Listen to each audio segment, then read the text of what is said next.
Welcome to episode 4 of Tri-State of Mind. You're here with Stephanie, Tim, and Vinny. Thanks for being here. What up? Well, come on in. For a second there, we thought you were the Detroit Lions running back. I am. All Yeah, right, yes, all I right. am. Hey, nice season last year. You know what I mean? Watch out for them this year, babe. They're gonna. So you do know that you are in live in episode 4 right now, right? No clue. We were just discussing who the first guest was going to be. Well, it must be Ben Gibbs. I mean, it That's would be right. dope if it was Gibbs, but this is not Welcome officially in. Gibbs, ladies and gentlemen, okay? We are not talking with the actual running back of the Detroit Lions. Yeah.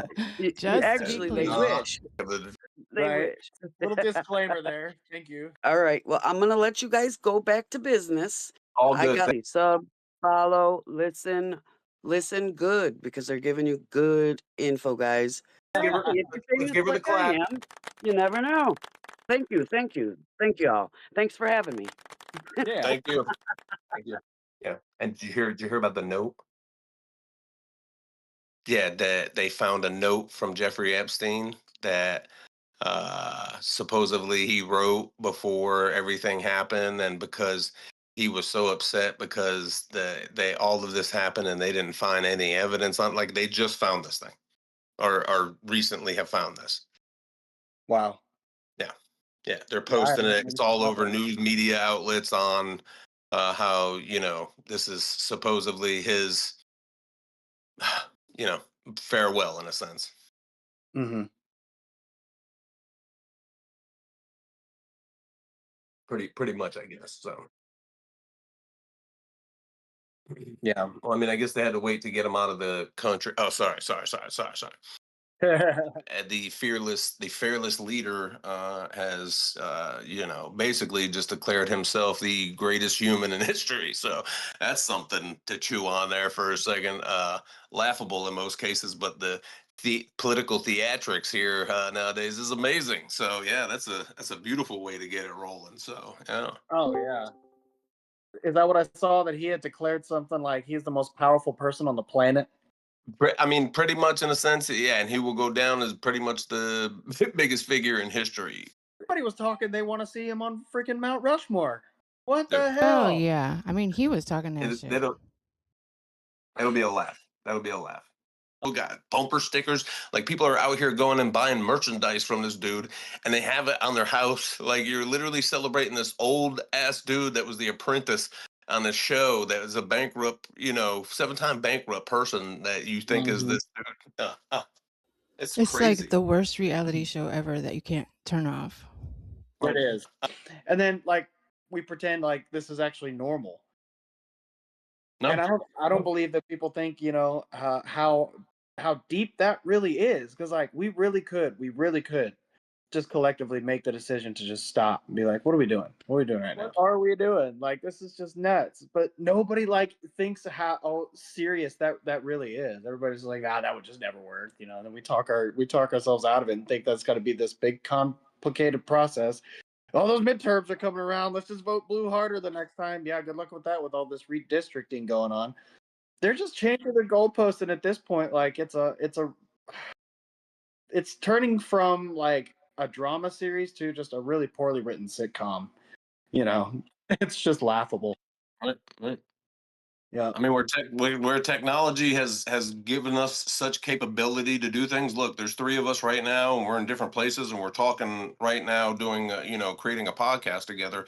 There's if we got down to the small things and the way that money was wasted within our government in itself, we could turn around and save ourselves a tremendous amount of money. Like, they're literally getting, like, high dollar bottles of water in some cases in certain meetings in certain areas to talk about shit. And I'm not just talking about, like, your Congress and your, representatives and all that. I'm not talking about just them. I'm talking about, like, all the committees and stuff, when they break down to all these little formalities and they have their little groups within inside this where they're trying to change laws and look at things and all this.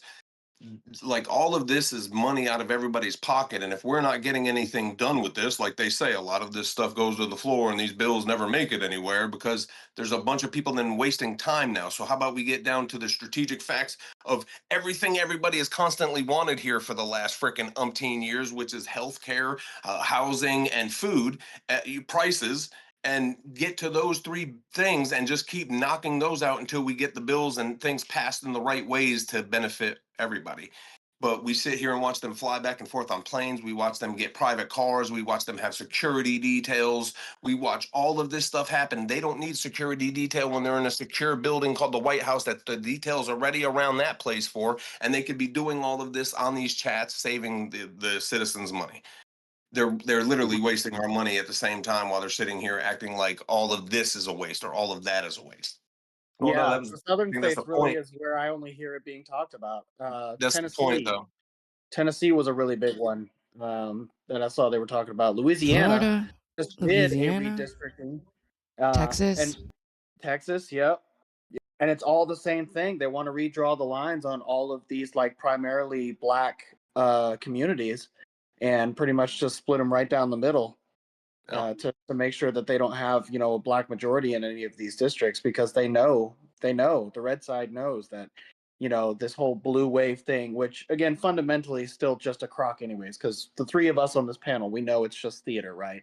But for the people watching you don't really know, like this whole thing is just, you know, part of the scheduled programming for today's episode. That's literally what that is. And you know, it's really just kind of every time they do this, it's a litmus test to see how much more crap people will put up with again and again and again every time they do this, because this isn't the first time it's happened. And again, it's a litmus test just to see how far they can push these ridiculous things before people really do finally see the joke for what it is and start rising up and walking away from all of it. You know, it really is that simple. But it's an absolute shit show at this point, and everybody's still midterms are coming. Vote blue. You know what I mean? Like, why can't we? What is it? 30? It's 35 to be able to be the president of the United States of America. Okay, yes, maybe we don't need a 35-year-old right out of the gate, but still, and 45, 50. You know what I mean? Like, why are now we're going to 80 years old when we're starting to worry about their mental health in certain scenario and cases, their physical health? Like you know what I'm saying? So how did this shift and this narrative change to that now recently? It's because it's just easier to kind of lean things the way you want them to when a person is a little more weak and timid. Yeah. Here is we're sitting here watching Met Galas, we're watching celebrities and stars. Like, we even have to open our minds to this shit. We're watching celebrities and stars out here just blowing money and wasting money at a high continuous rate on some stupid shit of CMT awards because they sang and it was amazing. We like, understandable, you can have some of these things, but when you're in the positions you are now as a country, none of this shit needs to be going on. Like, everybody needs to be focused on the stuff that's happening poorly to people, to human beings on this planet. That needs to be paid attention to before all this fun freaking fancy stuff goes on. What's the number one priority to fucking be here is to live as civilization. If we don't keep this fucking thing going, then what's the point of it? It doesn't matter what your complex looks like. It doesn't matter your ethnicity. It doesn't matter any of that shit. It's the point of keeping humanity and society going. We're supposed to be creating and evolving here and becoming better for one another, giving back to the planet that gives to us at the same time too. It's here for us. We should be here for it, and we should be here for each other. But yet we're sitting here with nothing but distractions and turning around and having our own opinions that interrupt our conversations with one another, turning them into arguments because they want to keep us pivoted so that way we can't have a civilized conversation and come to an agreement that's formidable for everybody, in a sense. Like, you're not going to get everything you want, and we all have to understand this.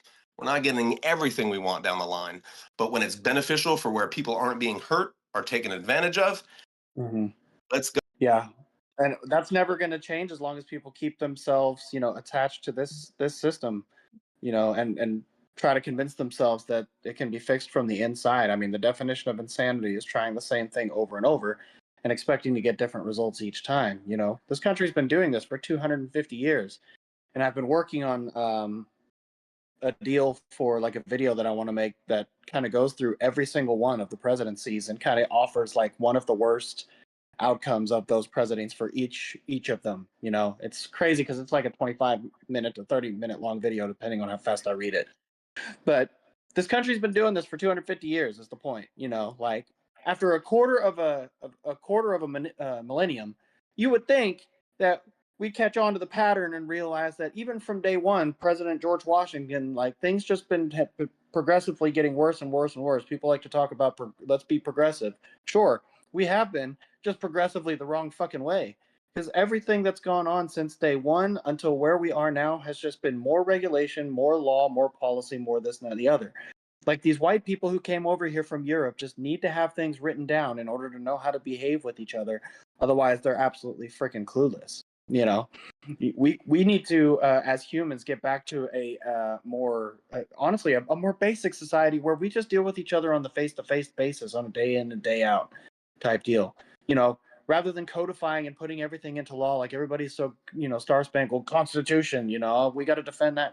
It doesn't matter because like they're actively proving that thing's just words on paper anyways. It's only as good as the person, you know, least willing to hold themselves to those publicly accepted rules, you know, on a majority type basis, whatever.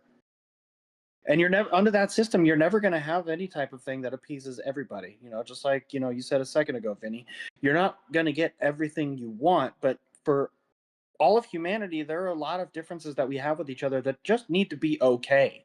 You know, like who cares? Especially if it's not causing any harm on your life, my life, anybody else's life, you know. The things we need to focus on are the commonalities that we all have. We know we all need to drink water. We know we all need to be able to eat food. We know we all need housing and shelter. And we know we all need health care.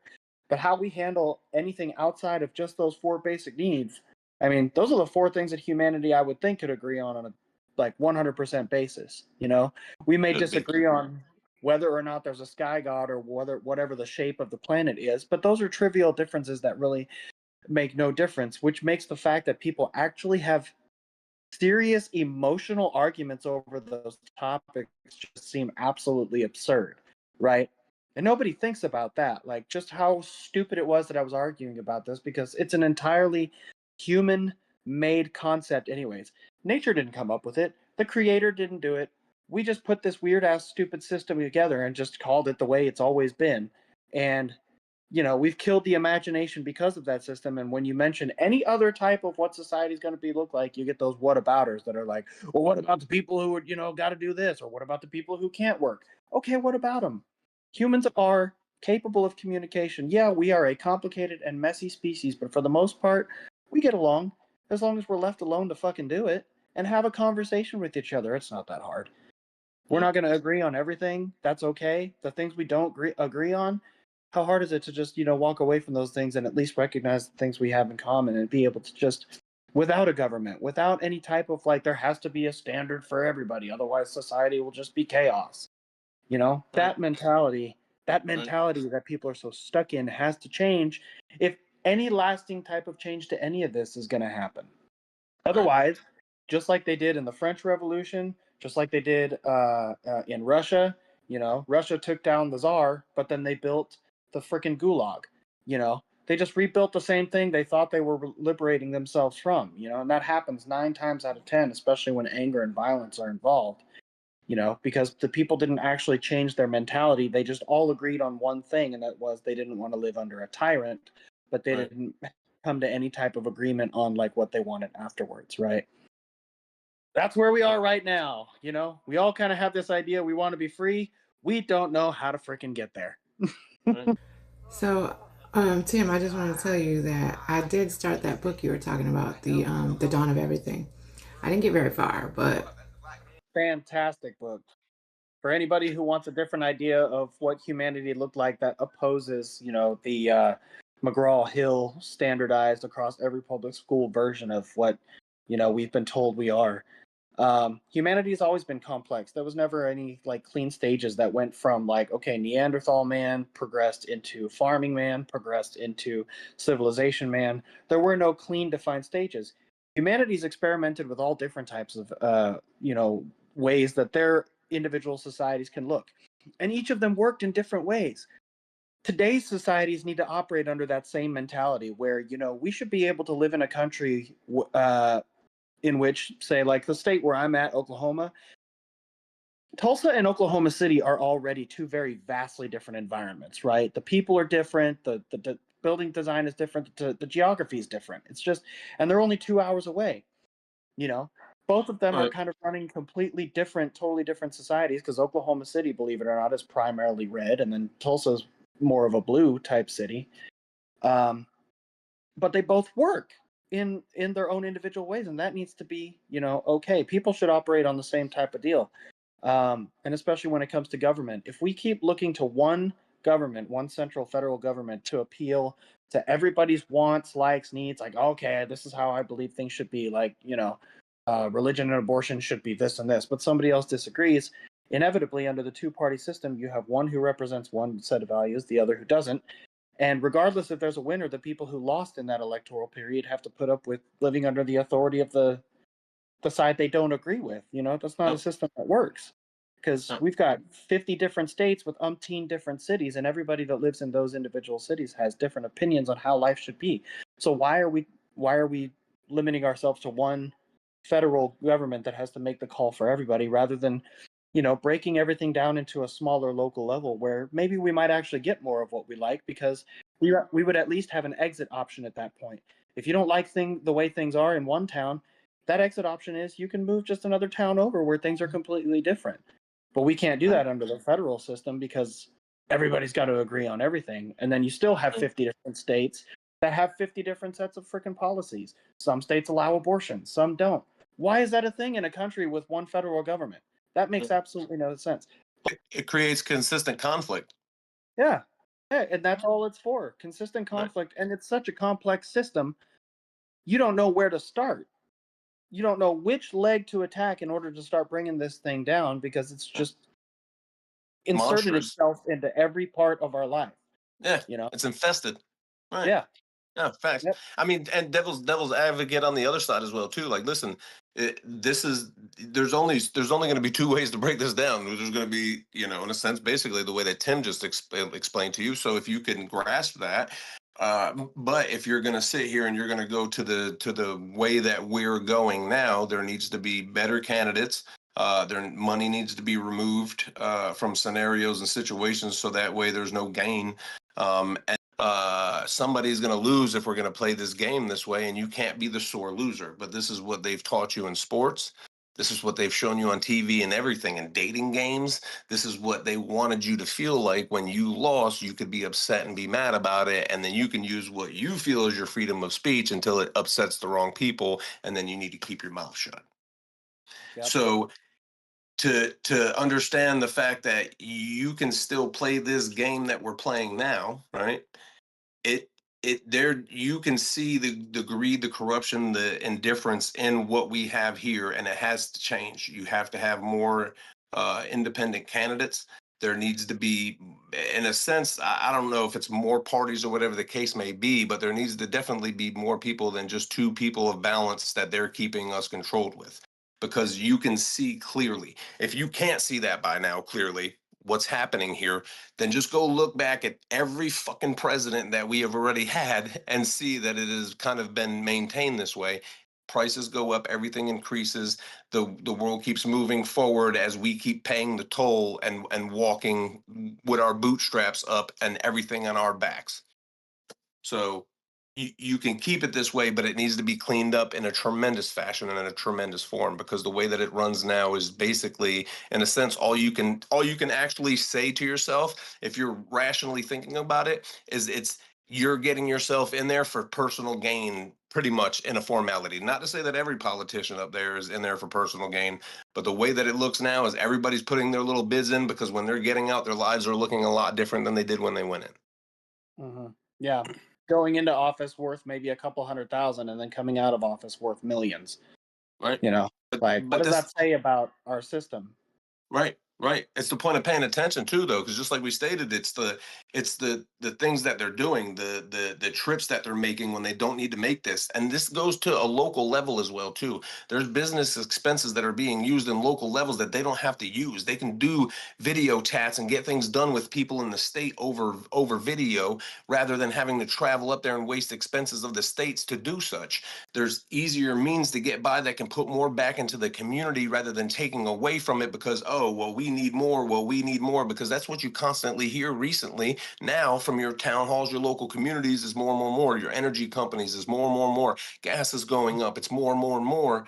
So when does the bend to break? Is this another push inevitably to drop us down just a little touch to make it feel like they gave us some saving grace there at the end, but gas is still higher than it used to be? Yeah. Yeah, so is anybody planning on buying a new car anytime soon?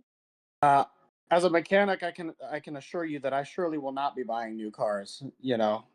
Especially with everything that's happening on the 2027 models and later. I don't know if a lot of people have been following, but I think that's kind of where you're transitioning into going. Is these new vehicles are going to start coming out with pre-installed kill switches right out the factory. That was federally mandated, passed in the Washington D.C. government. So I've been actively advising a lot of my customers too, because sometimes I get, asked, whether it's over the phone or customers in my shop, hey, are there any new brands that, you recommend? I'm looking at new cars. And I'm like, I'm bluntly honest with them. Like, if you are looking at buying a car, you better stay like 2020 or older. Because the newer stuff that they're coming out with, especially 2027, they're Ford is one of the first to pioneer it. They're installing these systems in their trucks. It's got a camera that faces your face installed somewhere in the dashboard there. It actively monitors the condition of your face, and if the vehicle deems that you're unsafe to drive, like if it thinks you're in a DUI type situation, you're about to take the wheel under the influence, then the computer of the vehicle can prevent that vehicle from even starting, among other things. I'm sure the authorities could use it to kill the vehicle, as if they already do that with OnStar, things like that. But it's just another way that makes it easier for authorities to shut your vehicle down if there's ever like a high-speed pursuit. And, they use that kind of data and information to sell the safety, to justify the necessity of it, right? It's the same strategy every single time. They frame it as safety, but anybody with a half a brain understands that it's just more, control, as if they didn't have enough of that already, and as if they didn't have enough cameras anywhere already. There's installing all these flock cameras everywhere, so they got you from outside your car. Your camera in your car's got you inside your car. I mean, you're just there's no place you can go, and it's like There was some people talking about like some type of, I guess, a monopolization formality in a sense of trying to get rid of like just shutting a bunch of advanced auto parts down or something like that. yes, Yeah, yeah, so it's like trying to get rid of the availability of parts in a sense to make it right. not easy enough to obtain these things to fix these older model vehicles. And the fact that people fall for it every time, that it's for safety, it's for safety, it's for civilization, it's for progress, but every time that happens, like, what more do you lose? Like, you know every step that we've made in this direction has taken us further and further and further away from the way that life should be. And now, you can't fart or pick your nose without the government knowing about it. It's getting Right. that bad. uh Man, people need to wake up. People need to wake up, because you can talk about voting in better people all day long into the office, but people don't realize that the office of the presidency really doesn't have any power to begin with, right? It's there purposely to be the show that it is. Like, that's its function, is to give people a way to argue about politics left and right, while things that are happening up here above and beyond the federal government are getting, decisions are being made in back door rooms, while the government people are arguing back and forth. These people are making the actual decisions that run our world. So everybody's, oh yeah, the presidency is gonna make it better, but it's really not, because that's not the surface level of the thing. So, like, when you book had to talk about where we need to start with that, your version is almost like starting a stick shift car in second gear while trying to go uphill. Where I kind of like feel like we need to start in first gear, and that's going to be we need to start getting people to understand that we need to ignore these people and stop living under their rules, because you got major banks in places like Davos, Switzerland, that already control what's going to happen with the dollar in the United States for the next year. You know, these decisions are made in secret places that don't get media attention every single year, but everybody's still thinking like, oh yeah, like if we vote on the presidency, that's going to fix things. No, it's not. You know, you changed your little show for the next 4 years, just like China votes on their people, or however these other governments have. They all have their own theatrics. It's different everywhere.